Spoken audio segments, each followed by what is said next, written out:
اب اس کا علم ہے آپ کو کہ اس وقت جن افراد کے ہاتھوں میں اس ملک کی حکمرانی ہے ان کے بارے میں یہی عدالتیں فیصلے کر چکی ہیں کہ وہ بددیانت ہیں، بعض ان میں سے مفرور ہیں، بعض بھگوڑے ہیں اور بعض ضمانت پر رہا ہیں، اور یہ سارے مل جل کر اس وقت اس ملک کا نظام چلا رہے ہیں۔ لیکن اس ساری حقیقت کے باوجود اس ملک کی اعلیٰ عدالت کے منصفین جو ہیں وہ ٹس سے مس بھی نہیں ہو رہے۔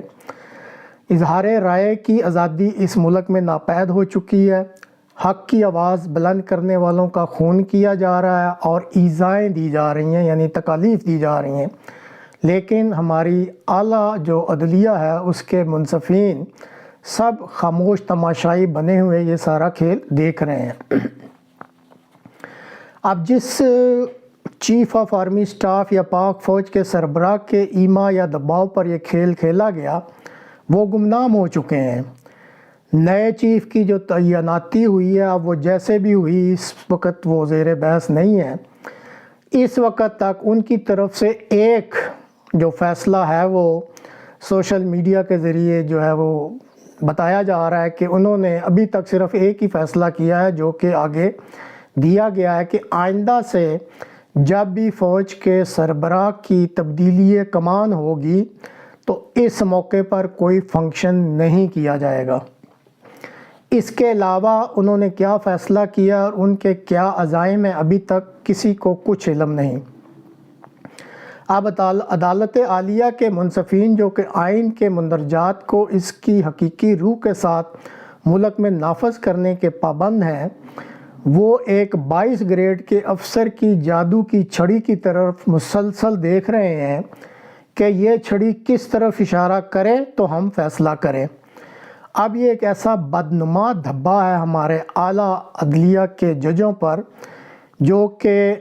ان پر لگ چکا ہے، یہ بدنما دھبا کہ ہر وقت ایک جادو کی چھڑی کی طرف ایک شخص کی جو 22 گریڈ کا افسر ہے اس طرف دیکھتے رہیں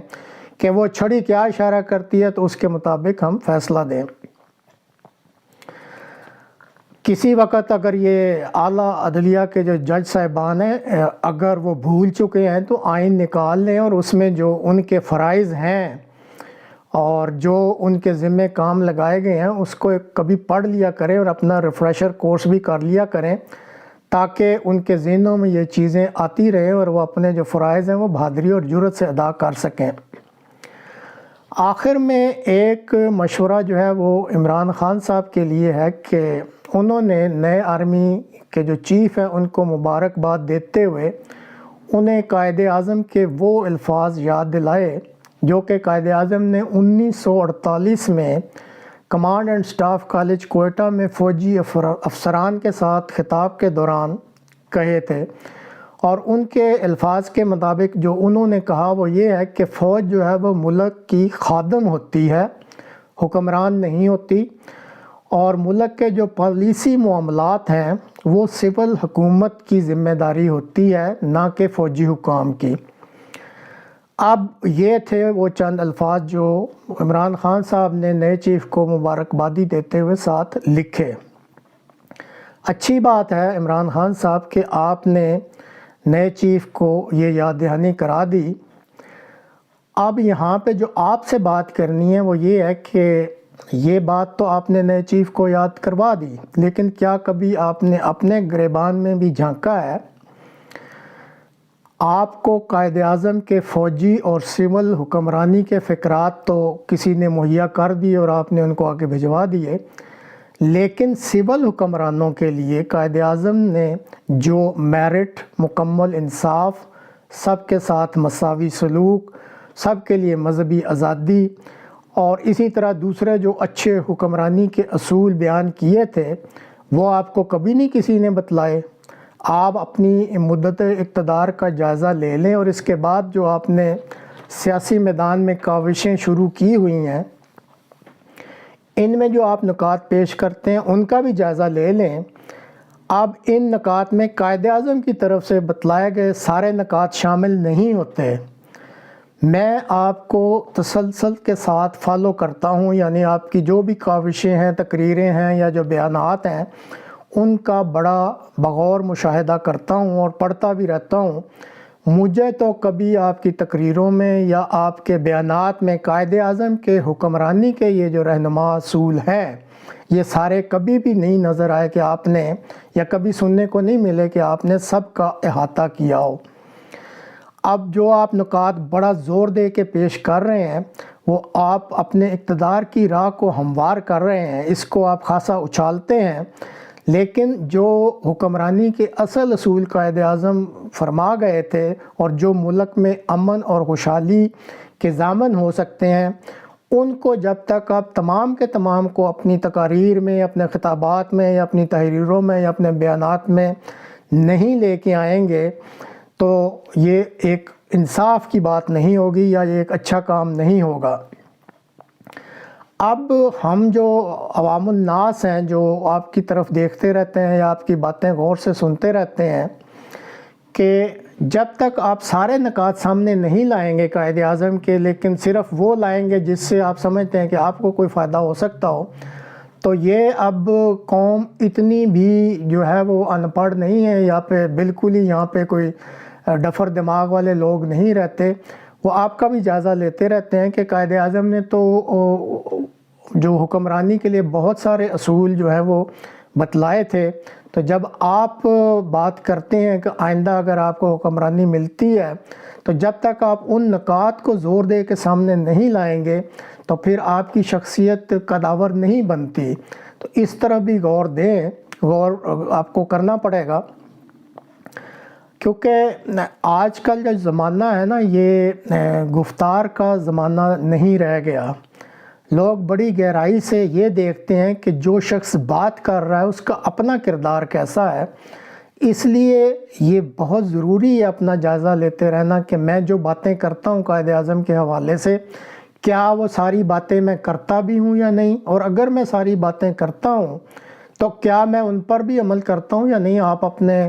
جو 3-4 سالہ اقتدار ہے اور اس کے بعد جو اب کا پیریڈ جیسے بتایا جو آپ باتیں کرتے رہتے ہیں،